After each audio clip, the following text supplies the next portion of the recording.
അല്ല, ഇതങ്ങനെ ചർച്ച ചെയ്യപ്പെടാൻ വേണ്ടിയിട്ട് അങ്ങനെ ഒരു ഹിന്ദു മുസ്ലിം വിഭാഗങ്ങൾ തമ്മിലുള്ള ഒരു കോൺഫ്ലിക്റ്റ് ചർച്ച ചെയ്യണമെന്ന് വിചാരിച്ച് ചെയ്ത സിനിമ അല്ല അത്.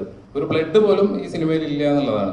ഒരു പട്ടാളക്കാരെ ബൂട്ടിന്റെ ശബ്ദമോ വെടിവെച്ചോ ഈ സിനിമയിൽ നിങ്ങൾക്ക് കേൾക്കാൻ കഴിയില്ല. അങ്ങനെയില്ല, പറയാൻ വിചാരിച്ച സാധനങ്ങൾ നന്നായി വൃത്തിക്ക് പറഞ്ഞിട്ടുണ്ട് ഈ സിനിമയിൽ. നമ്മൾ എന്താണോ പറയാൻ ഉദ്ദേശിച്ചത് അത് വൃത്തിക്ക് ഈ സിനിമയിൽ പറഞ്ഞിട്ടുണ്ട്. IFKയിലും അല്ലെങ്കിൽ സ്റ്റേറ്റ് അവാർഡിലും നാഷണൽ അവാർഡിലും ഒക്കെ ഈ സിനിമ തഴയപ്പെട്ട് എന്ന് തോന്നിയിട്ടുണ്ട്. ജഗള എന്ന് പറയുന്നത് ആ കാലഘട്ടത്തിൽ കൊളോക്കൽ ലാംഗ്വേജ് ആണ് പറഞ്ഞു തരുന്നത്. ഞങ്ങൾ അതിൻ്റെ ഒരു പുതുമയ്ക്ക് വേണ്ടിയിട്ട് തന്നെയാണ് ലഹള, അല്ല ലഹള ഇടാൻ പേടിച്ചിട്ടല്ല, പേടി കൊണ്ട് ജഗള എന്ന് മാറ്റിയതല്ല.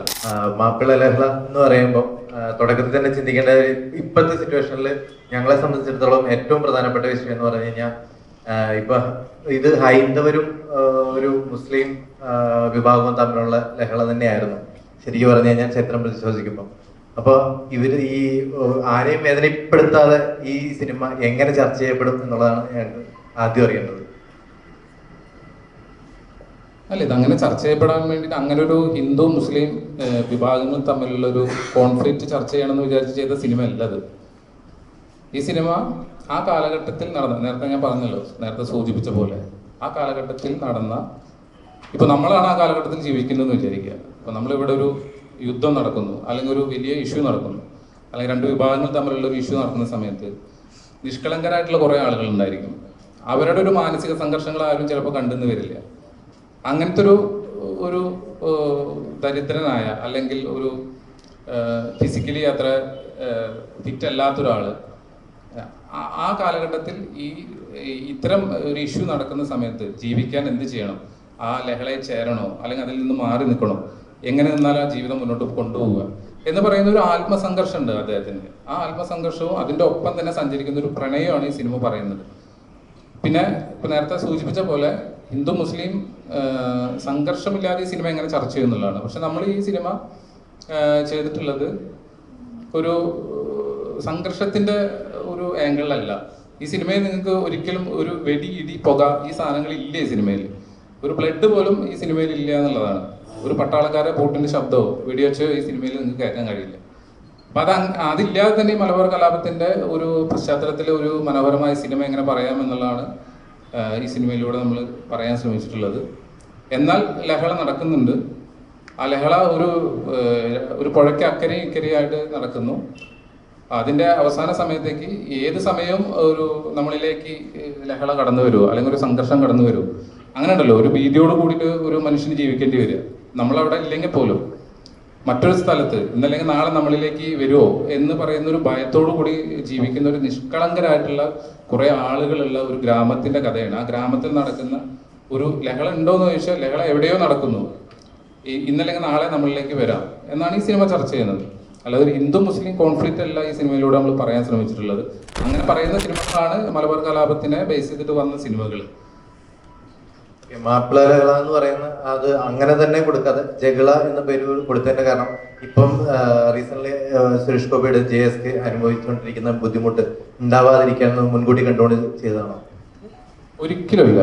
ഈ സിനിമയെ പറ്റി ആലോചിക്കുന്ന സമയത്ത് ഇത്തരം ഇപ്പോൾ സെൻസർ ബോർഡിൻ്റെതായിട്ടുള്ള ഇഷ്യൂസോ അല്ലെങ്കിൽ മറ്റ് ഈ പറയുന്ന പോലെ ഓരോ വിഭാഗങ്ങൾ തമ്മിലുള്ള ഇഷ്യൂസിനെ പറ്റിയിട്ടോ ഒരു ധാരണയും അല്ലെങ്കിൽ അത് അത്ര ബോധേടല്ലായിരുന്നു ഈ സിനിമ ചെയ്യുന്ന സമയത്ത്. ഇപ്പോഴും അല്ല. കാരണം ഈ സിനിമ ഒറ്റ സ്ക്രീനിൽ തന്നെ സെൻസർ ബോർഡ് സർട്ടിഫിക്കറ്റ് തന്ന സിനിമയാണിത്. അതാണ് ഞാൻ പറയുന്നത്. ഇത്രയും വലിയൊരു ടെസ്റ്റ് അല്ലെങ്കിൽ ഇഷ്യൂ ഉണ്ടാവുന്ന ഒരു വലിയൊരു സബ്ജക്റ്റ് ഒരു കട്ടിങ് പോലും ഇല്ലാതെ, ഒരൊറ്റ കട്ടിങ് പോലും ഇല്ലാതെ ഫസ്റ്റ് ഷോ കഴിഞ്ഞപ്പോൾ തന്നെ സർട്ടിഫിക്കറ്റ് അടിച്ചെന്നൊരു സിനിമയാണ് ജഗള എന്ന് പറയുന്നത്. അപ്പോൾ എല്ലാവരും ഇപ്പോൾ എന്താ പറയുക, അലി അക്ബറിന്റെ മൂവി അല്ലെങ്കിൽ വേറെ കുറേ സിനിമകൾ അനൗൺസ് ചെയ്തായിരുന്നു. അത്തരം സിനിമകളിൽ നിന്ന് മാറിയിട്ടാണ് ഈ സിനിമ ചർച്ച ചെയ്യുന്നത്. ഇത് എല്ലാവർക്കും കണ്ടിരിക്കാവുന്ന രസകരമായിട്ടുള്ള ഒരു സിനിമ തന്നെയാണത്. അല്ലാതെ ഈ പറയുന്ന ഈ വിവാദങ്ങളൊന്നും അതിനെ മാച്ച് ചെയ്തിട്ടോ അല്ലെങ്കിൽ അതുമായിട്ട് ബന്ധപ്പെട്ടിട്ടോ അല്ല ഈ ടൈറ്റിലേക്ക് എത്തിയിട്ടുള്ളത്. ഇപ്പൊ ഈ കൊമേഴ്ഷ്യൽ കാലഘട്ടമാണല്ലോ ഇപ്പൊ നമ്മൾ ഇരിക്കുന്നത്. വല്ല ഫാസ്റ്റ് ആൻഡ് ഫൈസ് അല്ലെങ്കിൽ കുറച്ചുകൂടെ ആക്ഷൻ ത്രില്ലർ അങ്ങനത്തെ ഒരു സിനിമകളാണ് നമ്മൾ കൂടുതൽ കാണുന്നത്. ഈ ഒരു പീരീഡിൽ ഇങ്ങനെ ഒരു പീരിയോഡിക് സിനിമയുടെ പ്രാധാന്യം എന്താണ്? പീരിയോഡിക് സിനിമയുടെ പ്രാധാന്യം എന്ന് പറഞ്ഞു കഴിഞ്ഞാൽ ഞാൻ പറയില്ല, എൻ്റെ കഴിഞ്ഞ സിനിമ വളരെ കൊമേഴ്ഷ്യലി ഒരു സിനിമയായിരുന്നു. കണ്ടവർക്ക് അറിയാം സിനിമ. കാരണം ഇപ്പൊ കൂടുതൽ ആളുകൾ കൂടുതൽ തിയേറ്റർ സ്ക്രീനിൽ കയറാൻ ആഗ്രഹിക്കുന്ന ഇങ്ങനത്തെ ചിത്രങ്ങൾക്ക്. അതെ, അല്ല ഞാൻ എന്നിലെ സംവിധായകനെ സംബന്ധിച്ചിടത്തോളം അത്തരം കാര്യങ്ങളെ പറ്റിയിട്ട് ഞാൻ ചിന്തിക്കാറില്ല. എനിക്കിഷ്ടപ്പെട്ട സിനിമകൾ അല്ലെങ്കിൽ ഇപ്പോൾ എനിക്ക് ഇങ്ങനത്തെ ഒരു സിനിമ ചെയ്യണമെന്ന ആഗ്രഹത്തിൽ തന്നെയാണ് ഈ സിനിമ ഞാൻ ചെയ്തത്. അപ്പോൾ അതാ ഞാൻ പറഞ്ഞത് നേരത്തെ, ഇപ്പോൾ പറഞ്ഞല്ലോ ഈ സിനിമയുടെ പ്രൊഡ്യൂസർ ഇപ്പോൾ നമ്മുടെ കൂടെ ഇല്ല. മനോജേട്ടൻ്റെ അടുത്ത് ഈ സബ്ജക്റ്റ് പറയുമ്പോൾ തന്നെ ഇത്തരം സിനിമകൾ, കാരണം കഴിഞ്ഞ സിനിമേനേക്കാൾ വ്യത്യസ്തമായൊരു സിനിമ ചെയ്യണമെന്നുള്ളതാണ് ഞാൻ. ഒരേ ജോണറിൽ സഞ്ചരിക്കാൻ ആഗ്രഹിക്കാത്തൊരു ഡയറക്ടറാണ് ഞാൻ. അപ്പോൾ അതുകൊണ്ട് എൻ്റെ അടുത്ത സിനിമയും ചിലപ്പോൾ ഇത്തരം ഇപ്പോൾ നടക്കുന്ന വിവാദങ്ങളോ അല്ലെങ്കിൽ ഇപ്പോൾ നടക്കുന്ന ട്രെൻഡുകളൊക്കെ അനുസരിച്ച് സിനിമ ചെയ്യാൻ ആഗ്രഹിക്കുന്ന ഒരാളല്ല. അപ്പോൾ ഇത്തരം ഒരു സബ്ജക്റ്റ് ചെയ്യണമെന്ന് പറഞ്ഞപ്പോൾ ആ പ്രൊഡക്ഷൻ അത് ഉൾക്കൊള്ളുകയും എന്നോടൊപ്പം നിൽക്കുകയും ചെയ്തുകൊണ്ടാണ് ഇങ്ങനത്തെ ഒരു സിനിമ ചെയ്യാൻ പറ്റും. കാരണം ഇത്തരം സിനിമകൾ ചെയ്യാൻ പറ്റാത്ത ഒരു ഭാഗ്യമല്ലേ, ഒരു പീരീഡിക്കലി അല്ലെങ്കിൽ അത്തരം ഒരു ഒരു ഒരു കാലഘട്ടം റീക്രിയേറ്റ് ചെയ്യാൻ പറ്റുന്ന ഒരു സിനിമ ചെയ്യാൻ പറഞ്ഞാൽ എല്ലാ ഡയറക്ടേഴ്സും ചിലപ്പോൾ അത് സാഹചര്യം പറ്റിക്കൊള്ളുന്നില്ല, അങ്ങനത്തെ ഒരു പ്രൊഡക്ഷൻ ചിലപ്പോൾ അത് തയ്യാറായിക്കൊള്ളുന്നില്ല. കാരണം ആക്ച്വലി ലൊക്കേഷൻസ് ആണെങ്കിലും കണ്ടുപിടിക്കാണ്, പിന്നെ അതുപോലെ ഇതിൽ ഉപയോഗിച്ച ഭാഷ ചലഞ്ചിങ് ആയിരുന്നു. കാരണം നമുക്ക് ചലഞ്ചിങ് എന്ന് പറഞ്ഞു കഴിഞ്ഞാൽ ഇപ്പോൾ പീരീഡ് സബ്ജക്റ്റുകളൊക്കെ സിനിമ നിർമ്മിക്കുന്ന സമയത്ത് വളരെ കോടികൾ ബഡ്ജറ്റുള്ള സിനിമകളായിരിക്കും നിങ്ങൾ കണ്ടിട്ടുണ്ടാവുക അല്ലേ, ഒരുപാട് ബഡ്ജറ്റ്. കാരണം അത്രയും CG അത്തരം ഗ്രാഫിക്സ് ഒക്കെ ചെയ്തിട്ടാണ് നമ്മൾ ആ കാലഘട്ടം ക്രിയേറ്റ് ചെയ്യുക, അല്ലെങ്കിൽ അത്രയും വലിയ ഒരു ഇൻവെസ്റ്റ്മെന്റ് ഉള്ള സെറ്റുകളൊക്കെ ഇട്ടിട്ടാണ് സിനിമകൾ ചെയ്യുക. ഇതങ്ങനല്ലേ, ഇത് താരതമ്യേന വളരെ കുറഞ്ഞ ബഡ്ജറ്റിൽ ഈ ഒരു 100 വർഷത്തെ ഒരു കാലഘട്ടം റീക്രിയേറ്റ് ചെയ്യുക എന്ന് പറഞ്ഞു കഴിഞ്ഞാൽ ഡയറക്ടർ എന്നുള്ള രീതിയിൽ വളരെ ചലഞ്ചിങ് തന്നെയാണ്. പക്ഷെ അത് എന്നെ സംബന്ധിച്ചിടത്തോളം ഈ ഒരു കഥ നടക്കുന്ന ഒരു പശ്ചാത്തലം, അല്ലെങ്കിൽ ഒരു മലബാർ വള്ളുവനാട് ഏരിയ എന്ന് പറയുന്ന അവിടെ തന്നെയായിരുന്നു ഞാൻ അവിടെയാണ് ജനിച്ചിട്ടുള്ളത്. അപ്പോൾ അതുകൊണ്ട് തന്നെ അത്തരം ലൊക്കേഷൻസൊക്കെ എനിക്ക് ഏറെക്കുറെ അറിയായിരുന്നു. അപ്പോൾ അത് കണ്ടെത്താനൊക്കെ ഒരുപാട് സമയമെടുത്തിട്ടാണ്, പെട്ടെന്ന് നമ്മളൊരു സിനിമയിലേക്ക് എത്തിയല്ല. ഈ സിനിമയുടെ തിരക്കഥ അല്ലെങ്കിൽ അതിന് പൂർത്തിയാക്കുന്നതോട് ഒപ്പം തന്നെ നമ്മൾ ഇതിൻ്റെ എവിടെയൊക്കെ ഈ സിനിമ ചിത്രീകരിക്കാൻ പറ്റും, എവിടെയൊക്കെ നമുക്കിത് ചെയ്യാൻ പറ്റും എന്നുള്ളൊരു ധാരണയോട് കൂടി തന്നെയാണ് ഈ സിനിമയെ സമീപിച്ചത്. പിന്നെ ഏറ്റവും വലിയൊരു വെല്ലുവിളി എന്താ വെച്ചെങ്കിൽ ഒരു ഇലക്ട്രിക് കമ്പി പോലും ഇല്ലാത്ത ഒരു ഫ്രെയിമുകൾ അല്ലെങ്കിൽ കോൺക്രീറ്റ് കെട്ടിടങ്ങളില്ലാത്ത ആ പഴയ കാലഘട്ടത്തിൻ്റെ ഒരു ഫ്രെയിം വെക്കണമെങ്കിൽ വളരെ ബുദ്ധിമുട്ടാണ്. അതൊട്ടും CG ഇല്ലാതെയാണ് ഈ സിനിമ ചെയ്തിട്ടുള്ളത്. വളരെ നമ്മളൊരു സാധാരണ നോർമൽ സിനിമയ്ക്ക് എറേസ് ചെയ്യാനുള്ള ഒരു ബഡ്ജറ്റ് ഉണ്ടാവും CGയുടെ, അതിൻ്റെ പോലും പകുതി പോലും വന്നിട്ടില്ല ഇതിൻ്റെ CG വർക്കിന് ഈ സിനിമയ്ക്ക്. അപ്പോൾ നിങ്ങൾ സിനിമ കാണുമ്പോൾ അത് അറിയാൻ പറ്റും. അതാണ് ഈ സിനിമ തിയേറ്ററിൽ തന്നെ നിങ്ങളെല്ലാവരും കാണണമെന്ന് പറയുന്നത്. കാരണം ഇത് അധികം CG ചെയ്യാതെ നാച്ചുറൽ ആയിട്ടുള്ള ഫ്രെയിമുകൾ കണ്ടെത്തി അല്ലെങ്കിൽ അത്തരം ലൊക്കേഷൻസ് കണ്ടെത്തിയിട്ടാണ് ഈ സിനിമ വളരെ ആവശ്യമുള്ള സ്ഥലത്ത് മാത്രം കുറച്ച് സെറ്റ് വർക്ക് കാര്യങ്ങളൊക്കെ ചെയ്തിട്ട് ചില കവലകൾ മാത്രം റീക്രിയേറ്റ് ചെയ്ത് ബാക്കി എല്ലാം നാച്ചുറൽ ആയിട്ടുള്ള ലൊക്കേഷൻസ് കണ്ടെത്തിയിട്ടാണ് ഈ സിനിമ ഷൂട്ട് ചെയ്തിരുന്നത്. അത് സിനിമ നിങ്ങൾ പാട്ട് കണ്ടപ്പോൾ തന്നെ അറിയാലോ, സിനിമയുടെ പാട്ട് കണ്ടാൽ അതിലറിയാം, അതിലെ ലൊക്കേഷൻസ് കണ്ടില്ലേ, അതൊന്നും സെറ്റ് വർക്കല്ല, അതൊക്കെ നാച്ചുറൽ ആയിട്ടുള്ള സ്ഥലങ്ങൾ തന്നെ കണ്ടെത്തിയിട്ട് നമ്മൾ ഷൂട്ട് ചെയ്തിട്ടില്ല. ഈ കാലഘട്ടത്തിൽ അത്ര സ്ഥലങ്ങൾ ഉണ്ട് എന്നുള്ളതാണ് നിങ്ങൾ മനസ്സിലാക്കേണ്ടത്. അത് കണ്ടെത്തുക എന്നുള്ളതായിരുന്നു ചലഞ്ച്. ഓക്കെ, ഒക്കെ മോഡേൺ ആയിട്ടുള്ള ഈ ഇതിനെ എങ്ങനെ ഒരു ക്യാരക്ടറായി മാറിയത്? അതൊരു ചോദ്യമാണ്. കാരണം നിങ്ങൾക്ക് എല്ലാവർക്കും അറിയാം, ഈ ഒരു ലുക്കിൽ, പ്രത്യേകിച്ച് ചുരുളമുടി ഇങ്ങനെ അഴിച്ചിട്ടുള്ള ലുക്കിലാണ് മിക്ക സിനിമകളിലും ഞാൻ വരുന്നത്. അപ്പം ഇതിൽ തന്നെ കുഞ്ഞാത്തു എന്ന് പറയുന്ന ക്യാരക്ടർ അറിയാലോ, ഒരു മുസ്ലിം സമുദായത്തിൽ വിട്ട ഒരു ഉസ്താദിൻ്റെ മുകളിൽ നിന്നുള്ളൊരു ക്യാരക്ടറും കൂടെ ആകുമ്പോൾ മേക്ക് ഓവർ അത്യാവശ്യമായിരുന്നു. ആ രീതിയിലുള്ളൊരു കറക്റ്റ് പിക്ചർ എനിക്ക് ശ്രീദേവേട്ടൻ പറഞ്ഞു തന്നിരുന്നു. നമ്മൾ ഫോണിലൂടെ സംസാരിക്കുമ്പോൾ പോലും ഇങ്ങനെയാണ്, തട്ടമുണ്ട്, അപ്പോൾ ഈ മുടി ഹൈഡായിട്ടായിരിക്കും, പിന്നെ നീളമുള്ള മുടിയാണ്, അല്ല എപ്പോഴും പിന്നിട്ട് അങ്ങനെയൊക്കെ നടക്കുന്നൊരു ക്യാരക്ടറാണ്. എന്നെ സംബന്ധിച്ച് എനിക്ക് ഭയങ്കര സന്തോഷമായിട്ടുള്ളൊരു കാര്യമാണ്. കാരണം ഇതുവരെ ചെയ്തിരിക്കുന്ന സിനിമയിലാണെങ്കിലും നമ്മളുടെ ഒരു മാനറിസവും അല്ലെങ്കിൽ നമ്മളുടെ ഒരു സംസാരം പോലും അല്ലേ, ഒരു എന്താ പറയുക, മലബാറിലുള്ള മുസ്ലിം ഓന് ഒരു എന്നൊക്കെ പറയുന്ന സാധനം. ഒന്നാമത് ഞാൻ കോഴിക്കോട് നിന്ന് ആയതുകൊണ്ട് അതിൻ്റെ ചെറിയൊരു ഉണ്ട് എനിക്ക്. പക്ഷെ എന്നാലും കുറച്ചുകൂടെ പഴയ രീതിയിലുള്ള സംസാരമായിരുന്നു. അപ്പം അതിനൊക്കെ ഇവർ ട്രെയിനിങ് തന്നിട്ടുണ്ടായിരുന്നു. ഓരോ ഡയലോഗാണെന്നുണ്ടെങ്കിലും ലുക്സിൻ്റെ കാര്യത്തിലാണെങ്കിലും ഒക്കെ കൃത്യമായിട്ടൊരു പാറ്റേൺ കാര്യങ്ങളുണ്ടായിരുന്നു. എന്നെ സംബന്ധിച്ച് അടങ്ങി ഒതുങ്ങി ഈ സിനിമ ചെയ്യാന്ന് പറയുന്ന ഒരു ടാസ്ക് ആയിരുന്നു. കാരണം ഞാനെപ്പോഴും ഭയങ്കര എന്താ പറയുക, ഓടിച്ചാടി തുള്ളി ഇങ്ങനെ നടക്കുന്ന ഒരാളാണ്. അപ്പം ഒരു ചാലഞ്ച് എന്ന് ഞാൻ പറയില്ല, ഞാൻ ഇഷ്ടത്തോടു കൂടെ ചെയ്തൊരു സിനിമയാണ്. അതുകൊണ്ട് തന്നെയാണ് ഞാനിതിൻ്റെ കാര്യങ്ങൾ പറയുമ്പോൾ ഇത്ര എക്സൈറ്റ്മെൻറ്റിലും ഇത്രയും ആത്മാർത്ഥമായിട്ടും സംസാരിക്കുന്നത്. ആ ഒരു കഥാപാത്രം എത്രത്തോളം അക്സെപ്റ്റ്?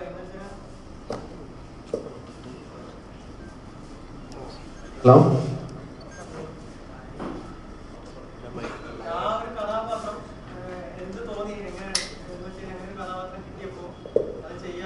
സെലക്ട് ചെയ്തതിന്റെ കാരണം? ഈ സിനിമ എന്നിലേക്ക് വരുന്നത് എൻ്റെ ഒരു സുഹൃത്ത് ത്രൂ ആണ്. അപ്പം എൻ്റെ അടുത്ത് ഇങ്ങനെ പറഞ്ഞു, പഴയ പീരിയോഡിക് സിനിമ പോലത്തെ ഒരു സിനിമയാണ്, അപ്പം സംസാരിക്കാൻ പറഞ്ഞു ഡയറക്ടറായിട്ട്. ഇപ്പം ചേട്ടനായിട്ട് ഞാൻ ഫോണിൽ സംസാരിക്കുന്ന സമയത്തും എനിക്ക് ആദ്യം എനിക്ക് അട്രാക്ഷൻ എന്ന് പറയുന്നത് തന്നെ ഞാനല്ലാതെ ബിഹേവ് ചെയ്യണം എന്നുള്ളൊരു കാര്യം ഭയങ്കര, നമ്മൾ ഈ പരകായ പ്രവേശമൊക്കെ പോലത്തെ ഒരു സാധനമല്ലേ ഇത്, നമ്മളല്ലാത്തൊരാളായിട്ട് നമ്മൾ ബിഹേവ് ചെയ്യുക. പ്രത്യേകിച്ച് നമ്മൾ സംസാരിക്കുമ്പോൾ തന്നെ ഞാൻ ഭയങ്കര ഇങ്ങനെ ഇതായിട്ട് സംസാരിക്കുക. അപ്പം അതിൽ നിന്ന് ഒതുങ്ങി ഒരു നാടൻ പെൺകുട്ടിയായിട്ട് ക്യാരക്ടർ ചെയ്യാന്ന് പറയുന്നതിൻ്റെ ഒരു എക്സൈറ്റ്മെന്റ് ഉണ്ടായിരുന്നു. അപ്പം അതിൻ്റെ ആദ്യത്തെ ക്യാരക്ടർ ഇങ്ങനെയാന്ന് പറയുമ്പോൾ തന്നെ ഐ വാസ് ഇൻ. പിന്നീട് നമ്മൾ ക്യാരക്ടർ എങ്ങനെയാണ്, അതിൻ്റെ ഒരു എന്താ പറയുക സ്വഭാവം എങ്ങനെയാണ് പോകുന്നത്, അല്ലെങ്കിൽ ചേക്കു എന്ന് പറയുന്ന ക്യാരക്ടറുമായിട്ടുള്ള കോമ്പിനേഷൻസ് ആണ്, പിന്നെ ശശി അപ്പുണ്ണിയായിട്ടുള്ള കോമ്പിനേഷൻസ് ആണ്. അപ്പം അതൊക്കെ എങ്ങനെയായിരുന്നു എന്നുള്ളതായിരുന്നു രണ്ടാമത്തെ കാര്യം. പക്ഷെ ആദ്യത്തെ ഈ ക്യാരക്ടർ ഇങ്ങനെ അല്ലെങ്കിൽ കഥാപാത്രം കുഞ്ഞാത്തുവാണെന്ന് പറയുമ്പോൾ തന്നെ എനിക്ക് ഭയങ്കര സന്തോഷമായിരുന്നു. I was 100% into it. പിന്നെ പ്രൊഡക്ഷനെ പറ്റി പറയാതിരിക്കാൻ പറ്റില്ല, വളരെ നല്ല ആളുകളാണ്. മനോജേട്ടനാണെങ്കിലും ബാക്കിയുള്ള പ്രൊഡ്യൂസേഴ്സ് ആണെന്നുണ്ടെങ്കിലും വളരെയധികം നമ്മളെ ടേക്ക് കെയർ ചെയ്തിട്ടുള്ള ഒരു പ്രൊഡക്ഷനും കൂടി ആയതുകൊണ്ട് വളരെ സമാധാനത്തിലും വളരെ ആത്മാർത്ഥമായിട്ടും ചെയ്ത സിനിമയാണ്. പിന്നെ ഇദ്ദേഹം ആണെന്നുണ്ടെങ്കിലും പെർഫെക്ഷനിസ്റ്റ് എന്ന് പറഞ്ഞൊരാണ്. നമ്മൾ പറഞ്ഞല്ലോ ആദ്യം തന്നെ ഷിജിൻ ചേട്ടൻ പറഞ്ഞു, കപൂർ എന്ന് പറയുമ്പോൾ നമ്മൾ ഹിന്ദിയിൽ ബോളിവുഡിലുള്ള ഒരാളാണെന്ന് നിങ്ങൾ തെറ്റിദ്ധരിക്കരുതെന്ന് പറയില്ല. അപ്പോൾ അതുപോലെ അമീർ ഖാൻ നമ്മൾ പറയും പെർഫെക്ഷനിസ്റ്റ് എന്ന് പറയില്ല, അതുപോലെ ഭയങ്കര പെർഫെക്ഷനിസ്റ്റ് ആണ് ആള്. അപ്പം അതുകൊണ്ട് നമ്മൾ സംസാരിക്കുന്ന രീതിയിൽ തന്നെ എന്തെങ്കിലും ഒരു എന്താ പറയുക കയ്യിൽ നിന്ന് പോയിട്ടുണ്ടെന്നുണ്ടെങ്കിൽ അദ്ദേഹം വന്നത് കൃത്യമായിട്ട് നമ്മൾ തന്നെ എത്ര ടേക്ക് പോയാലും ആൾക്ക് ഓക്കെ ആയിട്ടുള്ള രീതിയിൽ അത് എടുത്തിട്ട് ആൾ ക്യാപ്ചർ ചെയ്തിരിക്കണം. അത് നിങ്ങൾ വിഷ്വലി കാണുമ്പോൾ മനസ്സിലാവും. പിന്നെ ചേട്ടൻ പറഞ്ഞ പോലെ നമ്മൾ വിഷ്വലി ഒത്തിരി കോൺട്രിബ്യൂട്ട് ചെയ്തിട്ടുള്ള സിനിമയാണ്. ചെറിയ പ്രൊഡക്ഷൻ ആണെങ്കിൽ പോലും ചെറിയ ഇതിൽ നിന്ന് ഞങ്ങൾ ഒരുപാട് വലിയ രീതിയിലേക്ക് എത്തിക്കാൻ ശ്രമിച്ചിട്ടുള്ളൊരു സിനിമയാണ്. സോ യാ, അപ്പം എന്നെ സംബന്ധിച്ച് ക്യാരക്ടറിനെ പറ്റി പറഞ്ഞപ്പോഴേ ഐ വാസ് ഹാപ്പി. മെറീന ഇപ്പൊ കൂടുതൽ ഇറങ്ങി റിലീസായി നിൽക്കുകയാണ്. പക്ഷെ കൂടുതൽ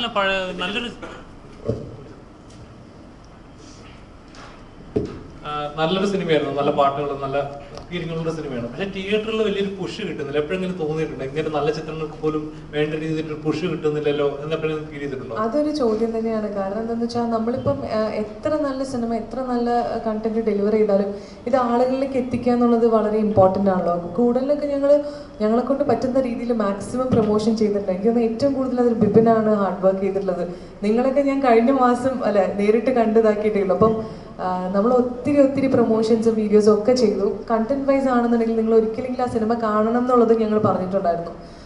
സിനിമ റിലീസായി കുറച്ച് ദിവസങ്ങളായി. അപ്പം ഞാൻ 2 ദിവസം മുമ്പ് ഞാൻ പിപ്പിൻ്റെ അടുത്ത് ചോദിച്ചു എന്താണ് അവസ്ഥ, എന്താണ് ഇപ്പോൾ അവസ്ഥ. അപ്പം അവൻ പറഞ്ഞു അവൻ ഹാപ്പിയാണ്, പ്രൊഡ്യൂസർ ആണെങ്കിലും ജിതനാണെങ്കിലും ഹാപ്പിയാണ്, ആളുകളിലേക്ക് സിനിമ എത്തിയിട്ടുണ്ടെന്ന് ഞാൻ വിശ്വസിക്കുന്നു. ഇനി എനിക്ക് തോന്നുന്നു ഇതിലും കൂടുതൽ ആക്സെപ്റ്റൻസ് വരണമെന്നുണ്ടെങ്കിൽ ചിലപ്പോൾ OTT പ്ലാറ്റ്ഫോംസിൽ വരുമ്പോൾ ചിലപ്പോൾ കുറച്ചുകൂടെ ആളുകൾ അത് കുറച്ചുകൂടെ സ്വീകാര്യതയോടെ അത് എടുക്കും. എന്നാലും ഹൗസ്ഫുള്ളാണ്, ഇന്നലെയൊക്കെ ഷോ ഹൗസ്ഫുള്ളാണ്. എനിക്ക് പോകാൻ പറ്റിയിട്ടില്ല.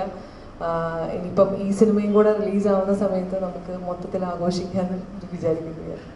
ക്യാരക്ടർ ചൂസിങ്ങിന് ഇച്ചിരി കോൺസെൻട്രേറ്റ് ചെയ്ത് ഇനിയുള്ള സിനിമയിലെ കഥാപാത്രങ്ങൾ ഇച്ചിരി കോൺസെൻട്രേറ്റ് ചെയ്ത് എടുക്കാം എന്ന് തീരുമാനം എടുത്തിട്ടുണ്ട്? ഇല്ല, കാരണം എന്താ വെച്ചാൽ എന്നിലേക്ക് വരുന്ന ക്യാരക്ടേഴ്സ് വളരെ കുറവാണ്. ഉള്ളതിൽ നിന്നാണ് ഞാൻ പെറുക്കി എടുക്കുന്നത്. അപ്പം നമുക്ക് എന്താ പറയുക പിക്ക് ചെയ്യണമെങ്കിൽ അത്രയും ഓപ്ഷൻസ് നമുക്ക് വേണമല്ലോ. അപ്പം വളരെ കുറച്ച് സിനിമകളെ എന്നിലേക്ക് വരുന്നുള്ളൂ, വളരെ കുറച്ച് കഥാപാത്രങ്ങളെ വരുന്നുള്ളൂ. പക്ഷെ വരുന്നതിൽ വൃത്തിയുള്ളതും അതായത് കണ്ടന്റ് വൈസ് ആണെങ്കിലും നമുക്ക് വളരെ സന്തോഷത്തോടു കൂടെ ചെയ്യാൻ പറ്റുന്ന ക്യാരക്ടേഴ്സ് കിട്ടുന്നത് വലിയൊരു കാര്യമാണെന്ന് ഞാൻ വിചാരിക്കുന്നത്. അപ്പോൾ കൂടുതലൊക്കെ എനിക്ക് തോന്നുന്നു 2 ക്യാരക്ടേഴ്സിന് ഇതിൽ ഏതാണെന്ന് വെച്ചാൽ താങ്കൾക്ക് താല്പര്യമുള്ളത് നമുക്ക് ചെയ്യാം എന്നുണ്ടായിരുന്നു. ഇപ്പോൾ ഈ സിനിമ നമ്മുടെ ഈ സിനിമയാണെന്നുണ്ടെങ്കിലും കൃത്യമായിട്ട് ഇദ്ദേഹത്തിന് ഒരു ഐഡിയ ഉള്ളതുകൊണ്ട് ഇതിലേക്കാണ് നിങ്ങളെ പ്ലേസ് ചെയ്യുന്നതെന്നും മൊത്തത്തിലുള്ള കാര്യങ്ങൾ എൻ്റെ അടുത്ത് പറഞ്ഞിട്ടാണ് ഞാൻ ഈ സിനിമ കമ്മിറ്റ് ചെയ്തത്. അപ്പോൾ ഓപ്ഷൻസ് കുറവാണ്, വരുന്നത് ഞാൻ വളരെ സന്തോഷത്തോടു കൂടെ സ്വീകരിച്ച് ചെയ്യുന്നുണ്ട്. മെറീന ഇപ്പൊ നടക്കുന്ന ഇഷ്യൂസുകൾ നോട്ട് ചെയ്തിട്ടുണ്ടാവും? ഇല്ല, നോട്ട് ചെയ്തിട്ടില്ല. ഞാൻ പറയാം അതായത് സെൻസർ ബോർഡ് നടക്കുന്ന ഇഷ്യൂസ്, അതായത് ഒരു പേരിന്റെ പേരിൽ ഒരു സിനിമയെ ബ്ലോക്ക് ചെയ്ത് കൊടുക്കുക. അതിൽ സിനിമ എന്ന് പറയുന്നത് ഒരാളുടെ കഷ്ടപ്പാടല്ല, ഒരു കൂട്ടായ്മയുടെ കഷ്ടപ്പാടാണ് അല്ലേ? അതെ, അല്ല ഞാൻ പേരിന്റെ പേരിൽ ബ്ലോക്ക് ചെയ്തോ? അതായത് ജാനകി എന്ന പേര് അറിഞ്ഞിട്ടില്ല? ഇല്ല, ഞാൻ കൂടുതൽ പ്രൊമോഷനിൽ ഞങ്ങളുടെ ഈ സിനിമയുടെ പ്രൊമോഷനിലാണ്. അങ്ങനെ ചെയ്തോ? അതായത് ജാനകി എന്ന പേര് കട്ട് ചെയ്യണം, അല്ലെങ്കിൽ മാറ്റണം, എന്നാലേ റിലീസ് ചെയ്യുള്ളൂ എന്നുള്ള സിറ്റുവേഷൻ. അതായത് സീതാദേവിയുടെ പേരാണ് ആയതിനാൽ പേര് മാറ്റണം എന്നുള്ള ഇതിലാണ് ഇപ്പൊ ഇഷ്യൂ നടന്നുകൊണ്ടിരിക്കുന്നത്. ഒക്കെ സമരം ചെയ്തു. അപ്പൊ ഒരു ആർട്ടിസ്റ്റ് എന്ന നിലയിൽ ചോദിക്കുകയാണ്, ഒരു പേരിന്റെ പേരിൽ, ഒരു കഥാപാത്രത്തിന്റെ പേരിൽ ഒരു സിനിമയെ ബ്ലോക്ക് ചെയ്യുന്നത് ശരിയാണോ? പേരിന്റെ പേരിലും കഥാപാത്രത്തിന്റെ പേരിലും, അതായത് കഥാപാത്രത്തിന്റെ പേരിന്റെ പേര്, അതായത് ഇപ്പൊ മെറീനയ്ക്ക് ഒരു മേരി എന്നൊരു പേര് ഇടുവാണെങ്കിൽ മേരി എന്നുള്ള പേര് ഇടാൻ പാടില്ല. അതാ ബ്ലോക്ക് ചെയ്തവരോടല്ലേ ചോദിക്കേണ്ടത്? അല്ല, ഒരു ആർട്ടിസ്റ്റ് എന്ന നിലയിൽ, ഒരു കലാകാരി എന്ന നിലയിൽ എന്നുള്ള രീതിയിൽ നമ്മൾ ഈ സിനിമയെ പറ്റി പറയുമ്പോൾ പോലും നമുക്കൊരു ഇമോഷണൽ ഇന്റലിജൻസ് എന്ന് പറയുന്ന ഒരു സാധനമുണ്ട്. സിനിമയെ കാണണം എന്നുള്ളതാണ് എൻ്റെ അഭിപ്രായം. പിന്നെ ബ്ലോക്ക് ചെയ്ത ആളുകൾ എങ്ങനെയാണ് അതിനെ കൺസീവ് ചെയ്തിരിക്കുന്നത് എന്നുള്ളത് എനിക്കറിയില്ല. അങ്ങനെ ചെയ്തിട്ടുണ്ട്. എൻ്റെ ഒരു സിനിമയ്ക്കാണ് അങ്ങനെ ഒരു അവസ്ഥ വന്നതെന്നുണ്ടെങ്കിൽ ഞാൻ ഉറപ്പായിട്ടും സിനിമ റിലീസ് ചെയ്യുന്ന രീതിയിലുള്ള കാര്യങ്ങൾക്ക് വേണ്ടി സപ്പോർട്ട് ചെയ്യും എന്നുള്ളത് എനിക്ക് പറയാനുള്ളൂ. ആൻഡ് സമരം ചെയ്യുന്നു എന്നല്ലേ പറഞ്ഞത്, അപ്പം അതിനൊരു കൺക്ലൂഷൻ ഉണ്ടാവട്ടെ. All the best.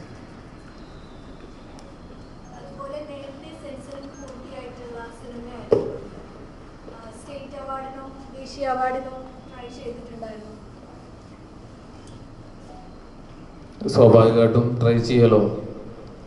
നമ്മളൊരു സിനിമ നിർമ്മിക്കുന്നത് അല്ലെങ്കിൽ സിനിമ മേക്ക് ചെയ്യുന്നത് ഇതുപോലെ സ്റ്റേറ്റ് അവാർഡിനും നാഷണൽ അവാർഡിനൊക്കെ കൊടുക്കാൻ സ്വാഭാവികമായിട്ട് നമ്മൾ ട്രൈ ചെയ്തിരുന്നു. അതെ. അപ്പോൾ എനിക്ക് തോന്നുന്നു IFFKയിലും സ്ക്രീനിങ് ലഭിക്കാതെ പോയ ഒരു സിനിമയാണ്. മാനസികമായിട്ട് നമുക്കതിൽ വിഷമമുണ്ടായിരുന്നു. അതുപോലെ സ്റ്റേറ്റ് അവാർഡിനും മനോഹരമായിട്ട് തടയപ്പെട്ട സിനിമയാണ്. IFFKയിലും തടയപ്പെട്ട സിനിമയാണ്. ചോദിച്ചപ്പോൾ അത് പറയാണ്. അതുപോലെ തന്നെ നാഷണൽ അവാർഡിനും തടയപ്പെട്ട സിനിമയാണ്. മനോരമയിലും തടയപ്പെട്ട സിനിമയാണ്. പക്ഷേ പുറത്ത് ഉള്ള ചില ഫെസ്റ്റിവലിലൊക്കെ സെലക്ഷൻ കിട്ടിയിട്ടുള്ളൊരു സിനിമയും കൂടിയാണ്. അവിടെ ചിലപ്പോൾ ഇതിൻ്റെ രാഷ്ട്രീയം, ഇവിടെയുള്ള രാഷ്ട്രീയമായിട്ട് സിനിമകളെ വേർതിരിച്ച് കാണുന്നത്. പുറത്തുള്ള കൺട്രീസിൽ പിന്നെ അതില്ലല്ലോ, അവർക്ക് രാഷ്ട്രീയമല്ലല്ലോ. അവർ സിനിമയെ വിലയിരുത്തിയിട്ടല്ലേ സെലക്ട് ചെയ്യുന്നത്. അങ്ങനെ വിശ്വസിക്കുന്നു.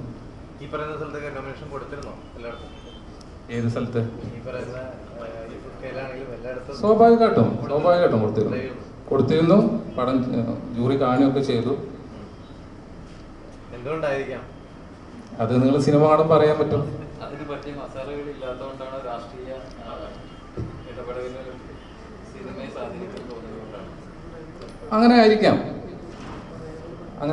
കാരണം ഇപ്പൊ ജൂറി അംഗങ്ങളുടെ കാഴ്ചപ്പാട്, അല്ലെങ്കിൽ അവർ സിനിമകളെ വിലയിരുത്തുന്നത് അവരുടേതായിട്ടുള്ള കാഴ്ചപ്പാടുണ്ടായിരിക്കാം, രാഷ്ട്രീയ കാഴ്ചപ്പാടുണ്ടായിരിക്കാം. സ്വാഭാവികമായിട്ട് ഇപ്പോൾ ഞാൻ ജൂറിയിലിരിക്കുകയാണെങ്കിലും എൻ്റേതായിട്ടുള്ള കാഴ്ചപ്പാടുകൾ ഉണ്ടാവുമല്ലോ, ഞാൻ ഓരോ സിനിമകൾ നോക്കി കാണുമ്പോൾ. അങ്ങനെ അതിനും കാണുന്നുള്ളൂ. എല്ലാവർക്കും ഒരേ അഭിപ്രായം ആയിരിക്കില്ല. പക്ഷെ ഭൂരിപക്ഷമാണല്ലോ ജൂറി ഭൂരിപക്ഷം വെച്ചിട്ടാണല്ലോ സിനിമകൾ സെലക്ട് ചെയ്യുകയൊക്കെ ചെയ്യുക. അങ്ങനെ മിക്ക സിനിമകളിപ്പോൾ ആവിഷ്കാര സ്വാതന്ത്ര്യം എന്നുള്ള കാര്യത്തിന് ഭയങ്കരമായിട്ടൊരു തടസ്സം നിൽക്കുന്നു എന്നുള്ളത് കാണപ്പെടുന്നുണ്ട്. അപ്പോൾ ഈ സിനിമയ്ക്കും അതുപോലെ തന്നെ ആവിഷ്കാര സ്വാതന്ത്ര്യത്തിൽ ഈ സിനിമ ചെയ്തു. വാര്യംകുന്നൻ എന്നൊരു സിനിമയൊക്കെ ഇപ്പോഴും ചെയ്യാൻ പോലും പറ്റിയിട്ടില്ല. ഈ സിനിമ ഇറങ്ങുമ്പോൾ നിങ്ങൾക്ക് ഇതിനുള്ള വെല്ലുവിളികളോ അല്ലെങ്കിൽ കാര്യങ്ങളോ ഇതിലുണ്ടായിരുന്നു? അതുപോലെ തന്നെ നിങ്ങളിപ്പോൾ പല സ്ഥലത്തും തടയപ്പെട്ടു എന്ന് പറയുന്നുണ്ട്. അപ്പോൾ നമുക്കിപ്പോൾ മനസ്സിൽ പറയുന്ന നമ്മുടെ കണ്ടന്റുകൾ പറയാൻ പറ്റില്ല എന്ന് തോന്നിയിട്ടുണ്ടോ സംവിധായകൻ എന്ന നിലയിൽ? അങ്ങനെയില്ല. പറയാൻ വിചാരിച്ച സാധനങ്ങൾ നന്നായി വൃത്തിക്ക് പറഞ്ഞിട്ടുണ്ട് ഈ സിനിമയിൽ. നമ്മൾ എന്താണോ പറയാൻ ഉദ്ദേശിച്ചത് അത് വൃത്തിക്ക് ഈ സിനിമയിൽ പറഞ്ഞിട്ടുണ്ട്. പിന്നെ മറ്റ് സിനിമകൾ സംഭവിക്കാത്ത എന്താണെന്ന് അറിയില്ല. ഒരു സിനിമയായിട്ട് മുന്നോട്ട് പോകുന്ന സമയത്ത് ഒരു സിനിമ ചെയ്യണമെന്ന് ആഗ്രഹിച്ചു കഴിഞ്ഞാൽ സിനിമ സംഭവിക്കും എന്നുള്ളതാണ്. അത് നമ്മളുടെ കോൺഫിഡൻസ് ആണ്, ഒരു സിനിമ എങ്ങനെ ചെയ്യണം എന്നുള്ളത്. അതിനൊപ്പം നിൽക്കുന്ന, നമ്മളെ മനസ്സിലാക്കുന്ന ഒരു പ്രൊഡക്ഷൻ ഉണ്ടാവുക, പ്രൊഡ്യൂസേഴ്സ് ഉണ്ടാവുക. അപ്പോൾ ആ സിനിമ സംഭവിക്കും. ഈ സിനിമ അങ്ങനെ സംഭവിച്ചാണ്. ഈ സിനിമ ചെയ്യുന്ന സമയത്ത് ഇത്തരം കാര്യങ്ങളെ പറ്റിയിട്ട് നമ്മൾ ബോധേഡായിട്ടില്ല. ഇനി അത് ഉണ്ടാവുമെന്ന് അറിയില്ല. പക്ഷെ IFFKയിലും അല്ലെങ്കിൽ സ്റ്റേറ്റ് അവാർഡിലും നാഷണൽ അവാർഡിലൊക്കെ ഈ സിനിമ തഴയപ്പെട്ട് എന്ന് തോന്നിയിട്ടുണ്ട്. പക്ഷെ അതൊരു പരാതിയായിട്ട് പറയില്ല. നമ്മൾ ഇന്നേവരെ അത് മീഡിയയിലോ ഒന്നും പറഞ്ഞിട്ടില്ല. ഒരു പരാതി ഇല്ല അതിൽ. കഴിഞ്ഞ ദിവസം പത്മകുമാർ എന്ന സംവിധായകനോട് സംസാരിച്ചപ്പോൾ, ഇവിടെ ഏത് സംവിധായകൻ? പത്മകുമാർ സംസാരിച്ചപ്പോൾ അദ്ദേഹത്തിന് നമുക്കിവിടെ സ്വാതന്ത്ര്യമില്ല എന്ന് തന്നെയാണ് പറഞ്ഞത്. അത് സെൻസർ ബോർഡിൽ ഇരിക്കുന്നവർ മറ്റുള്ളവരെ പ്രീതിപ്പെടുത്താൻ വേണ്ടിയിട്ട് ഓരോ കാര്യങ്ങൾ ചെയ്യുക, അല്ലാതെ വേറെ പ്രത്യേകിച്ച് വേറൊരു ഗുണവുമില്ല. മമ്മൂട്ടി എന്നൊരാൾക്ക് ഒരു പത്മശ്രീ കിട്ടുക എന്നുള്ളത് മമ്മൂട്ടിയുടെ ഒരു അല്ലെങ്കിൽ ദേശീയ അവാർഡിന് വേണ്ടിയിട്ട് ഒരു പടം അയച്ചിട്ട് പോലും ഉണ്ടായിരുന്നില്ല എന്നാണ് പറയുന്നത്. അയച്ചിട്ട് അത് മമ്മൂട്ടി അയച്ചതാണെന്ന് പറഞ്ഞിരുന്നു, പക്ഷെ അങ്ങോട്ട് എത്തിയില്ല എന്നുള്ള കാര്യങ്ങൾ വരെ കേട്ടു അദ്ദേഹത്തിൻ്റെ കയ്യിൽ നിന്ന്. അദ്ദേഹം പറഞ്ഞ അപ്പോൾ അതൊക്കെ ശരിക്കും പറഞ്ഞു കഴിഞ്ഞാൽ ഇതുപോലത്തെ ഒരു ആവിഷ്കാര സ്വാതന്ത്ര്യം ഇല്ലായ്മ അല്ലെങ്കിൽ മറ്റുള്ളവരെ തൃപ്തിപ്പെടുത്താൻ വേണ്ടി ചെയ്യുന്ന കാര്യമാണോ എന്നാണ് ഞാൻ ചോദിച്ചത്. അങ്ങനെയുള്ള ബുദ്ധിമുട്ടുകൾ ഉണ്ടായിട്ടുണ്ടോ എന്നാണ് ചോദിച്ചത്. ഈ സിനിമ ചെയ്യുമ്പോഴാണോ ചോദിക്കുന്നത്? ഏത് സിനിമ ചെയ്താലും ഏത് അങ്ങനെയുള്ള മറ്റുള്ളവർ സംവിധായകൻ എന്ന നിലയിൽ മറ്റുള്ളവരിൽ നിന്ന് അങ്ങനത്തെ അനുഭവങ്ങൾ ഉണ്ടായിട്ടുണ്ടോ എന്ന് ചോദിച്ചു. എനിക്ക് അങ്ങനെ ഉണ്ടായിട്ടില്ല. ഇനിയിപ്പോൾ വല്ല സിനിമ ഇനി ചെയ്യാൻ പോകുന്ന സിനിമകൾക്ക് അങ്ങനെ ഉണ്ടാവും എന്നുള്ള അറിയില്ല. പിന്നെ എനിക്ക് തോന്നിയിട്ടുള്ളത് കുറച്ച് ഇത്തരം ആവിഷ്കാര സ്വാതന്ത്ര്യം ഇല്ലായ്മയുടെ ഒരു പ്രവണത ഏറി വരുന്ന പോലെ തോന്നിയിട്ടുണ്ട്. അത് നമുക്ക് സ്വന്തം അനുഭവങ്ങൾ ഉണ്ടാകുമ്പോൾ മാത്രമേ അത് നമുക്കത് സമ്മതിച്ചു തരാൻ പറ്റൂ എന്നുള്ള നിലപാട് എനിക്കില്ല. അങ്ങനെ എനിക്ക് തോന്നിയിട്ടുണ്ട്. ജാനകി എന്ന പേരിന്റെ പുറത്ത് 2 സിനിമകളാണ് തടയപ്പെട്ടത്. ഒന്ന് പത്മകുമാറിന്റെ സിനിമ, ഒന്ന് JSK. അങ്ങനെ പേരിന്റെ പേര് കൊണ്ട് പിന്നെ പ്രശ്നങ്ങൾ സിനിമയിൽ ഉടലെടുക്കുകയാണ്. അപ്പൊ അതിനെ കുറിച്ച് എന്താണ് അഭിപ്രായം? അല്ല, ഞങ്ങൾ ഈ ജഗള എന്ന് പറഞ്ഞ സിനിമ ആദ്യം തന്നെ അങ്ങനത്തെ ഒരു വിവാദം ഉണ്ടാക്കേണ്ട പേര് ഇടണ്ടെന്ന് ആദ്യം തീരുമാനിച്ചിട്ടുണ്ടായിരുന്നു. അതുകൊണ്ട് ഈ സിനിമയ്ക്ക് അങ്ങനത്തെ പ്രശ്നങ്ങൾ ഉണ്ടായിട്ടില്ല. പക്ഷെ ഈ പറയുന്ന പോലെ മറ്റ് സിനിമകൾക്ക് ഇപ്പോൾ ഒരു പേരിന്റെ പേരിൽ ഒരു സിനിമ തടയപ്പെടുക എന്ന് പറയുന്നത്, അല്ലെങ്കിൽ സെൻസർ ബോർഡ് അതിന് അതിന്റെ അനുമതി നിഷേധിക്കുക എന്ന് പറയുന്നതോട് വിയോജിപ്പ് തന്നെയാണ്. അതാണ് ആദ്യം ചോദിച്ചത്. ലഹള എന്നുള്ള പേര് ഇട്ട് കഴിഞ്ഞുള്ള പ്രശ്നമാണ് ജഗമായിട്ടെന്ന് ചോദിച്ചിട്ടുണ്ടായിരുന്നു.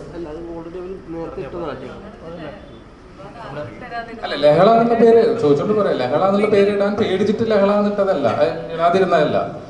ജഗള എന്ന് പറയുന്നത് ആ കാലഘട്ടത്തിൽ കൊളോക്കൽ ലാംഗ്വേജ് ആണ് പറഞ്ഞു തരുന്നത്. ഞങ്ങൾ അതിന്റെ ഒരു പുതുമയ്ക്ക് വേണ്ടിയിട്ട് തന്നെയാണ് ലഹള. അല്ല, ലഹള ഇടാൻ പേടിച്ചിട്ടല്ല, പേടി കൊണ്ട് ജഗള എന്ന് മാറ്റിയതല്ല. പ്രൊഡ്യൂസറോടാണ്. മലബാർ കലാപം അതാണല്ലോ നിങ്ങളുടെ സിനിമയുടെ, അത് ബേസ് ചെയ്തിട്ടുള്ള കഥയാണ്.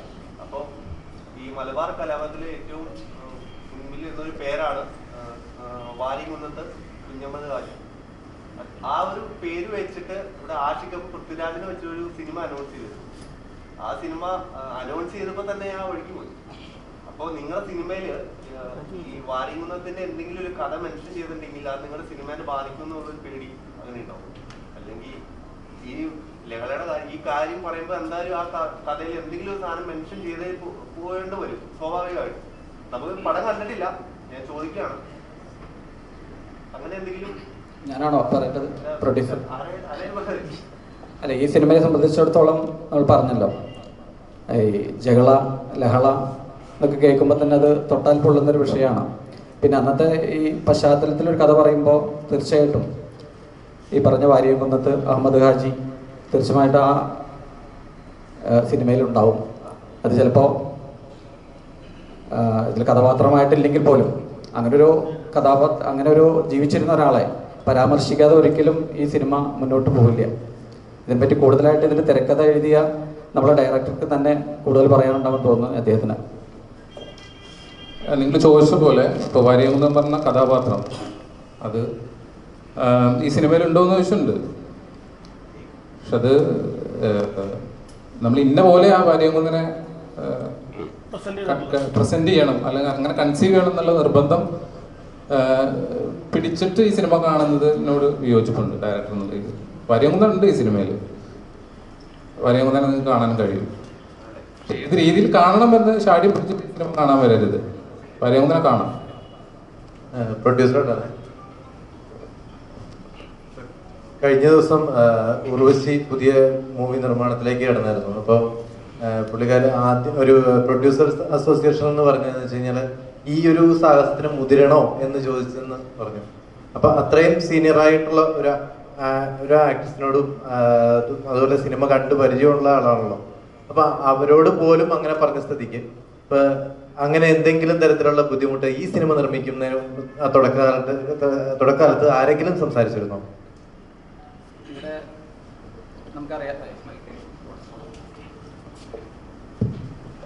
നമുക്കറിയാലോ, ഇതൊരു സിനിമ എന്നുള്ള രീതിയിലേക്ക് വരുമ്പോൾ പലരും പിന്തിരിപ്പിക്കാനൊക്കെ ശ്രമിച്ചിട്ടുണ്ട്, ഇല്ലായിക്കൊന്നുമില്ല. പിന്നെ നമുക്ക് എന്നാലും വ്യക്തിപരമായിട്ടുള്ള ഒരു തീരുമാനം, ഞാൻ പറഞ്ഞല്ലോ, ഞാൻ എൻ്റെ അനിയനും ഞാനും ഇവരിക്കുന്ന ജിതേഷ് മണിക്കരും 3 ആളും കൂടിയിട്ടാണ് തീരുമാനിച്ചത്. അപ്പോൾ ഒരു സിനിമ എന്നുള്ളതൊരു സ്വപ്നമായിരുന്നു എന്ന് നേരത്തെ പറഞ്ഞു, ജിതേഷ് പറഞ്ഞു. അതുതന്നെയായിരുന്നു, നമുക്കൊരു സിനിമ എടുക്കണം, കളരിക്കൽ ഫിലിംസ് എന്ന ഒരു ബാനറിൽ ഒരു സിനിമ എടുക്കണം. സിനിമ എടുക്കണം എന്ന് മാത്രമല്ല, അത് ശ്രദ്ധിക്കപ്പെടണം, നല്ല രീതിയിൽ ശ്രദ്ധിക്കപ്പെട്ട് എല്ലാവരും അറിയുന്ന. നമുക്കറിയാമല്ലോ, സിനിമ എടുക്കുകയാണെങ്കിൽ നമുക്ക് ഒരുപാട് ഒരു കൊമേഴ്ഷ്യൽ മൂവികളൊക്കെ എടുക്കാം, അല്ലെങ്കിൽ കോമഡി സബ്ജക്റ്റ് എടുക്കാം, മറ്റുള്ള രീതികളൊക്കെ എടുക്കാം. പല തിരക്കഥകളും വായിച്ചതിന് ശേഷം ഞങ്ങൾക്ക് ഈ ഒരു തിരക്കഥ കിട്ടിയപ്പോൾ, ഇങ്ങനൊരു കഥ കിട്ടിയപ്പോൾ, നമ്മളതിൽ പറഞ്ഞല്ലോ അതിൻ്റെ ആ ഒരു പശ്ചാത്തലവും അതുപോലെ തന്നെ അന്നുണ്ടായിരുന്നതായിട്ടുള്ള ആ ദാരിദ്ര്യത്തിൻ്റെ ആ ഒരു ഭീകരത, അത് മറ്റുള്ളവർക്ക് നമുക്കൊക്കെ, എനിക്ക് പോലും പറഞ്ഞ പോലെ അങ്ങനെ ചെറുപ്പത്തിലൊരു ബുദ്ധിമുട്ടുകൾ അഭിനയിക്കാൻ ആവശ്യം അങ്ങനെ വന്നിട്ടില്ല, ഒരു പട്ടിണി അല്ലെങ്കിൽ പക്ഷേ ആ സിനിമ കാണുമ്പോൾ നിങ്ങൾക്ക് അറിയാം അത് ശരിക്കും. ആ സബ്ജക്റ്റ് തിരഞ്ഞെടുക്കാൻ കാരണം തന്നെ അതിലെ ഈ പട്ടിണിയും അന്നത്തെ ആളുകളുടെ ആ ഒരു എന്താ പറയുക, അതിനെ ആ പട്ടിണിയെ മറികടക്കാൻ ചെയ്യുന്നതായിട്ടുള്ള കാര്യങ്ങളും ഒക്കെയാണ് കൂടുതലായിട്ടുണ്ടായിരുന്നത്. സിനിമ എടുക്കാൻ പേടിക്കേണ്ട ആവശ്യമൊന്നുമില്ല. ഇപ്പോൾ നേരത്തെ പൂർവശി ചേച്ചി അങ്ങനെ പറഞ്ഞു എന്ന് പറഞ്ഞു, കാരണം എന്തിനാണ് ഈ ഒരു സാഹസത്തിന്, അതങ്ങനെ പലരും ചോദിച്ചിട്ടുണ്ട്, പല ആളുകളും ചോദിച്ചിട്ടുണ്ട്. സിനിമ എന്ന് പറഞ്ഞാൽ തൊട്ടാൽ പൊള്ളുന്ന ഒരു സംഭവമാണല്ലോ, അപ്പോൾ നിങ്ങൾ എന്തിനാണ് അതിലേക്ക് ഇറങ്ങുന്നതെന്ന് ചോദിച്ചിട്ടുണ്ട്. പക്ഷേ അത് അതിനോട് ഉത്തരം പറയാനെന്താ വെച്ചാൽ, അതങ്ങനെ ഒരു ആഗ്രഹം ഞങ്ങളുടെ മൂന്നാളുടെ മനസ്സിൽ വന്നു.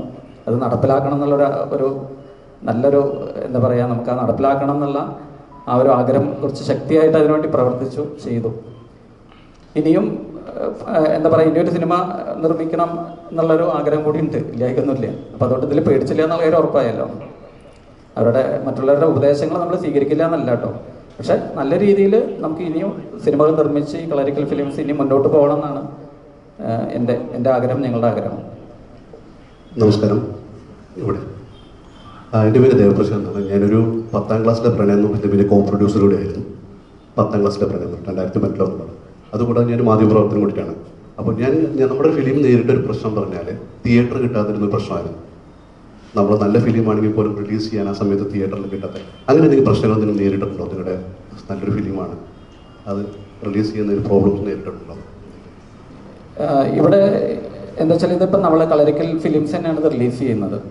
അപ്പോൾ ഞങ്ങളുടെ സുഹൃത്ത് വലയത്തിലുള്ള കുറച്ച് ആളുകളെ ചേർത്ത് ഈ തിയേറ്ററുകളെ അറിയുന്ന, നേരിട്ട് അറിയുന്ന അവരുടെ മാനേജർമാരെയൊക്കെ അറിയുന്ന കുറേ ആളുകളൊക്കെ ചേർത്തുകൊണ്ട് നമ്മളവരെ പേഴ്സണലായിട്ടൊക്കെ ബന്ധപ്പെട്ട് ഒരു കൂട്ടായിട്ടുള്ളൊരു ശ്രമം ആയതുകൊണ്ട് ഞങ്ങൾക്ക് തിയേറ്ററിൽ കിട്ടാൻ അങ്ങനെ ഒരു ബുദ്ധിമുട്ട് ഉണ്ടായിട്ടില്ല. ഞങ്ങൾക്ക് ഇത്ര മതി എന്നാണ് ഞങ്ങൾ അവരോട് പറഞ്ഞത്. അതായത് ഞങ്ങൾക്ക് ഇത്ര തിയേറ്റർ മതി, അല്ലെങ്കിൽ ഇത്ര വലിയൊരു രൂപത്തിൽ ഞങ്ങൾ റിലീസാക്കുന്നില്ല, ഞങ്ങൾക്ക് ഇത്ര മതി എന്നുള്ള രീതിയിലാണ് ഞങ്ങൾ പറഞ്ഞത്. എത്രത്തിലുണ്ട് ഇപ്പോൾ? എത്ര തിയേറ്ററിലുണ്ട്? നമ്മൾ 50-ലധികം ഉണ്ടാവും, തിയേറ്ററുകളുണ്ടാവും. അപ്പോൾ എന്താ വെച്ചാൽ തിയേറ്റർ കിട്ടാത്തൊരു വിഷമം ഉണ്ടായിട്ടില്ല കേട്ടോ. പിന്നെ അത് മാത്രമല്ല, നമ്മൾ വലിയ പടങ്ങൾക്കൊക്കെ വഴിമാറി കൊടുത്തുകൊണ്ടാണ് ഞങ്ങൾ ഈ ജൂലൈ 18 എന്നുള്ള ഒരു തീയതി തിരഞ്ഞെടുത്തിട്ടുള്ളത്. ഇനിയും അതിൻ്റെ ഇടയിൽ വലിയ പടങ്ങൾ വരുമോ എന്നുള്ളത് അറിയില്ല. പക്ഷേ 18 എന്നുള്ളത് ഉറപ്പിച്ചുകൊണ്ട് മുന്നോട്ട് പോകണം എന്നാണ് ആഗ്രഹം. ആ ദിവസം തന്നെ റിലീസാക്കണം എന്നാണ് ആഗ്രഹം.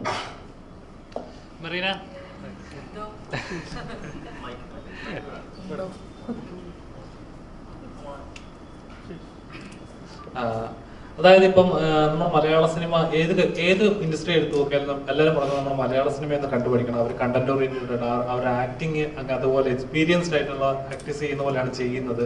ഓരോ കലാകാരന്മാരെ കണ്ടുപഠിക്കണം എന്ന് പറയാറുണ്ട്. അത്ര കെയർഫുൾ ആയിട്ടാണ് നമ്മൾ ചെയ്യാറുള്ളത്. പക്ഷേ ഈയിടെയായിട്ട് കണ്ടുവരുന്ന പ്രവണത എന്ന് വെച്ചാൽ മലയാളത്തിൽ ഒരുപാട് ടാലന്റഡ് ആയിട്ടുള്ള ആക്ട്രസസും ഉണ്ടെന്ന് പറഞ്ഞാലും മറ്റ് സംസ്ഥാനങ്ങളിലുള്ളവരെ കൂടുതൽ കോൺസെൻട്രേറ്റ് ചെയ്ത് കൊണ്ടുവരാൻ ശ്രമിക്കുന്ന പ്രവണത കാണാറുണ്ട്. എപ്പോഴെങ്കിലും അത് ശ്രദ്ധിച്ചിട്ടുണ്ടോ? നമ്മളതിന് നമ്മളുടെ ആക്ടേഴ്സ് വേറെ ഭാഷയിലും പോയി അഭിനയിക്കുന്നുണ്ടല്ലോ. അതുകൊണ്ട് തീർച്ചയായും അതല്ല ഞാൻ നമ്മുടെ ഇതിനകത്ത്, അതായത് തമിഴ്നാട്ടിലെ ഒരു ഇഷ്യൂ നടന്നാണ്, അതായത് മലയാളത്തിൽ നിന്ന് ഇഷ്യൂ നടന്നോ നോക്കാറില്ലേ? ഞാൻ പ്രശ്നങ്ങളുടെ പുറകെ പോകാറില്ല, ഞാൻ അന്വേഷിക്കാറില്ല സീരിയസ്ലി. അപ്പോൾ ചില കാര്യങ്ങൾ നിങ്ങൾ പറയുന്നത് ജെനുവിൻലി എനിക്ക് അറിയാത്ത കാര്യങ്ങളായിരിക്കാം, അതുകൊണ്ടാണ് ഞാൻ അങ്ങനെ ചോദിക്കുന്നത്. എന്തായിരുന്നു ഇഷ്യൂ? അതായത് അവിടെയുള്ള ഇൻഡസ്ട്രിയിലുള്ള ആക്ടേഴ്സിനെ കൂടുതൽ വിളിക്കാതെ മറ്റേ മലയാളത്തിൽ നിന്നുള്ളവരല്ല മറ്റു സംസ്ഥാനങ്ങളിലുള്ളവരെ വിളിക്കുക, അവർക്ക് ഓപ്പർച്യൂണിറ്റീസ് കുറഞ്ഞു പോവാണ്. അപ്പൊ മലയാളത്തിലും അതേപോലെ സംഭവിക്കുകയാണോ എന്ന് തോന്നുന്നുണ്ടോ? നമ്മൾ എപ്പോഴും ഒരു കൊളാബറേഷൻ എപ്പോഴും നമ്മൾ ഉണ്ടാവുമല്ലോ. ഇപ്പം ഫോർ എക്സാമ്പിൾ വലിയ രീതിയിൽ നോക്കുകയാണെങ്കിൽ നമ്മളുടെ ഗ്ലോബൽ സ്റ്റാർ ആയിട്ടുള്ള ഐശ്വര്യ റോയ് മാം ഇംഗ്ലീഷിൽ ഹോളിവുഡിൽ പടം ചെയ്തിട്ടുണ്ട് അല്ലേ. അവിടെ നിന്നുള്ള ആക്ടേഴ്സിനെ നമ്മൾ ഇവിടെ കൊണ്ടുവന്നിട്ടുണ്ട്. ഇപ്പം ലൂസിഫറിൽ കണ്ടിട്ടില്ലേ നമ്മൾ, ലൂസിഫർ അല്ല എംപുരാൻ 2 അങ്ങനെ നമ്മളൊരു കൊളാബറേഷൻ അങ്ങോട്ടും ഇങ്ങോട്ടൊക്കെ നമ്മൾ ഗ്ലോബലി അഭിനയിക്കുന്നുണ്ട്. ആക്ടേഴ്സ് എന്ന് പറയുമ്പോൾ എപ്പോഴും ഒരു ലാംഗ്വേജിൽ മാത്രം അഭിനയിക്കേണ്ട ആളുകളല്ല. അവിടുന്ന് ഇവിടെ വരട്ടെ, ഇവിടുന്ന് അങ്ങോട്ട് പോട്ടെ, നമുക്ക് സന്തോഷമുള്ള കാര്യമാണത്. അപ്പോൾ ഓപ്പർച്യൂണിറ്റീസ് എന്തായിരുന്നു ചോദ്യം? ഇവിടെ ഉള്ളവർക്ക് ഓപ്പർച്യൂണിറ്റീസ് കുറയുന്നതായിട്ട് ഫീൽ ചെയ്യുന്നത്. അതായത് ഇപ്പൊ ആദ്യമേ ഒന്ന് കയറി വന്നിട്ട് മറ്റുള്ളവർ കയറി വരുമ്പോൾ നമുക്ക് ഇപ്പൊ അവസരങ്ങൾ അങ്ങനെയില്ല, അത് കുശുമ്പായി പോവില്ലേ അങ്ങനെ ചിന്തിച്ചു കഴിഞ്ഞാൽ? അതൊരു അസൂയപരമായിട്ടുള്ള രീതിയിൽ നോക്കി കാണുന്ന പോലെയാണ് എനിക്ക് തോന്നുന്നത്. അങ്ങനെയൊന്നുമില്ല. ഇപ്പം അവിടെ ഇപ്പം ഈ പറഞ്ഞ പോലെ ചിലപ്പം ആക്ടേഴ്സിന് ഓപ്പർച്യൂണിറ്റി കുറയുന്നുണ്ടെന്ന് തോന്നിയോണ്ടായിരിക്കും അവർ അതിനെപ്പറ്റി സംസാരിച്ചിട്ടുണ്ടാവും. മേ ബി അവിടെ തന്നെ ഈ പറഞ്ഞ പോലെ ഒരു സ്ട്രഗിൾ ഉണ്ടാവും. എല്ലാ ഇൻഡസ്ട്രിയിലും സ്ട്രഗിൾ ഉണ്ട്. ഇപ്പം നമ്മൾ നേരത്തെ ചർച്ച ചെയ്ത പോലെ തന്നെ ആദ്യമൊക്കെ നമുക്ക് സിനിമയിൽ ഒരു പ്രൊഡ്യൂസറെ കിട്ടാൻ ബുദ്ധിമുട്ടായിരുന്നു. പിന്നെ ആർട്ടിസ്റ്റിന്റെ ഡേറ്റ് കിട്ടാൻ ബുദ്ധിമുട്ടാണ്. ഇപ്പം വരുന്ന പ്രൊഡ്യൂസേഴ്സിനെ എന്താ പറയുക, പണം കമ്മിറ്റ് ചെയ്യിപ്പിക്കാൻ പേടിപ്പിക്കുന്ന തരത്തിലുള്ള വാർത്തകളാണ് പുറത്തു വരുന്നത്. അപ്പം പ്രൊഡ്യൂസേഴ്സ് വില്ലിംഗ് ആയിട്ടുള്ള ഒത്തിരി പേരുണ്ട് അല്ലെ. ഇപ്പം ലിസ്റ്റിൻ ചേട്ടനെ പോലെയൊക്കെയുള്ള ആളുകൾ ഇൻഡസ്ട്രിയിൽ വന്നതിന് ശേഷം വലിയ മാറ്റങ്ങൾ ഉണ്ടായിട്ടുണ്ട്. ഒത്തിരി പുതിയ പ്രൊഡ്യൂസേഴ്സ്, മാർക്കോൻ്റെയൊക്കെ പ്രൊഡ്യൂസർ എനിക്ക് തോന്നുന്നു പുള്ളിയുടെ ആദ്യത്തെ പടമല്ലേ മാർക്കോ. അപ്പം വലിയ വലിയ മാറ്റങ്ങൾ ഇൻഡസ്ട്രിയിൽ വരുന്നുണ്ട്. അപ്പം അതിനനുസരിച്ച് ഓപ്പർച്യൂണിറ്റീസ് വന്നോളും. OTT പ്ലാറ്റ്ഫോംസ് വന്നു, സീരീസ് വന്നു, യൂട്യൂബ് ചാനലിൽ സീരീസ് വരുന്നു, ചാൻസുകൾ ഇഷ്ടം പോലെ ഉണ്ട്. അപ്പം അവിടുന്ന് ഇവിടെ വന്ന് വർക്ക് ചെയ്തിട്ട് ഇവിടുന്ന് അവിടെ പോയി വർക്ക് ചെയ്തിട്ട് ഇപ്പം ഫഹദ്ക്കൊക്കെ നമുക്ക് പറയുകയാണെങ്കിൽ ഭയങ്കര അഭിമാനമല്ലേ. അവിടെ പോയി നമ്മുടെ ഇവിടെയുള്ള അത്ര തന്നെ വാല്യൂ തമിഴിലും ഉണ്ട്.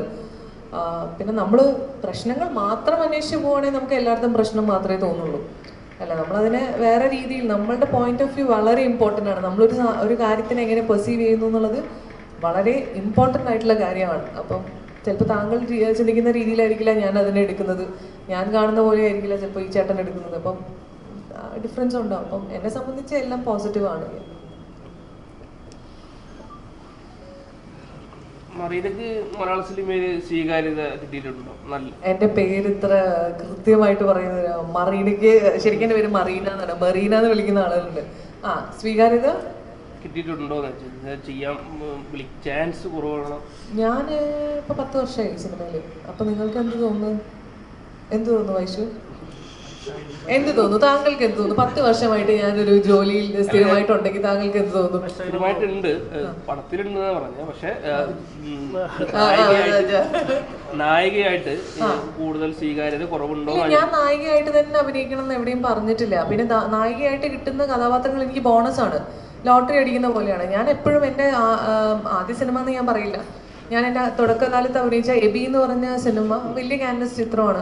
അതിൽ നായികയായിട്ട് വിനീത് ശ്രീനിവാസിന്റെ നായികയായിട്ട് വരുന്ന ഇന്റർവ്യൂകൾ നിങ്ങൾ ചെക്ക് ചെയ്താൽ പറയാം, ഞാൻ എപ്പോഴും പറഞ്ഞിരിക്കുന്നത് എനിക്ക് ക്യാരക്ടർ ആർട്ടിസ്റ്റ് ആയിട്ട് ചെയ്യാനും കുഴപ്പമില്ല, എനിക്ക് നല്ല കഥാപാത്രങ്ങൾ കിട്ടിയാൽ മതി. മാത്രമല്ല അതിപ്പോൾ ചെറിയ റോളാണെങ്കിലും ഞാൻ എപ്പോഴും എൻ്റെ ഫേവറേറ്റ് ആക്ടർ എന്ന് പറയുന്നത് മുരളി ചേട്ടൻ, തിലകൻ ചേട്ടൻ, ജഗതി ചേട്ടൻ ഒക്കെയാണ്. കാരണം അവരുടെ ഒരു വേഴ്സ്റ്റാലിറ്റി ഉണ്ട് അഭിനയിക്കുമ്പോൾ ഉള്ളത്, മാനറിസംസ് ഉണ്ട്. ഓരോ സിനിമയിൽ ഓരോ പോലെയാണ് അവർ. നെടുമുടി വേണു പുള്ളി. അപ്പം അവരൊക്കെയാണ് എൻ്റെ ഹീറോസ് എന്ന് പറയുന്നില്ലേ. അപ്പോൾ അതേപോലത്തെ കഥാപാത്രങ്ങൾ കിട്ടിയാൽ മതി. അതാകുമ്പോൾ എല്ലാ സിനിമയിലും അഭിനയിക്കാനും പറ്റും. ഡിഫറെൻറ്റ് ക്യാരക്ടേഴ്സും ആയിരിക്കും. ഇപ്പോൾ ഇതിലെ കുഞ്ഞാത്തു ആണെങ്കിൽ കൂടുതലുള്ള നിഹ എന്ന് പറയുന്ന ക്യാരക്ടർ രണ്ടും ഡിഫറെൻ്റ് ആണ്. നിങ്ങൾ പ്രൊമോഷൻസിന് വന്നാണല്ലോ, അപ്പോൾ നിങ്ങൾക്ക് അറിയാമല്ലോ. അപ്പം എപ്പോഴും ഞാൻ നായിക തന്നെ ആവുള്ളൂ, അല്ലെങ്കിൽ നായിക കഥാപാത്രങ്ങൾ മതി എന്ന് ഞാൻ എവിടെയും പറഞ്ഞിട്ടില്ല. അപ്പം എനിക്ക് തോന്നുന്നു മലയാള സിനിമ വളരെ ഇരുകൈയും നീട്ടി സ്വീകരിച്ചിട്ടുണ്ട്. പിന്നെ ഇടയ്ക്കൊക്കെ നിങ്ങൾ എന്നെ എയറിലേക്ക് വിടുന്നതുകൊണ്ട് തിരിച്ചു വരാൻ കുറച്ച് സമയം എടുക്കുന്നു എന്നുള്ളതേ ഉള്ളൂ. കണ്ണൂർ ഭാഷ മലബാർ ഭാഷയാണല്ലേ, അപ്പൊ അത് കൈകാര്യം ചെയ്യാൻ ബുദ്ധിമുട്ടുണ്ടായിരുന്നു ചോദിച്ചാൽ ചില വാക്കുകൾ അല്ലേ. പക്ഷെ ഞാനൊരു മലബാർ ഏരിയ എന്ന് പറയുന്ന ഒരാളായതുകൊണ്ട് കോഴിക്കോട് തിരുവനന്തപുരം എന്ന് പറഞ്ഞ സ്ഥലത്താണ് ഞാൻ ജനിച്ചത്. ഞാനവിടെ അങ്ങനെയൊക്കെ നടക്കുന്ന സമയത്ത് എൻ്റെ ഭാഷ എനിക്ക് അങ്ങനെ പ്രത്യേകിച്ച് വലിയ ബുദ്ധിമുട്ടുള്ളതായിട്ട് എനിക്ക് തോന്നിയിട്ടില്ല. ഞാൻ പറഞ്ഞ നിങ്ങൾക്ക് മനസ്സിലാവുന്നുണ്ടോ?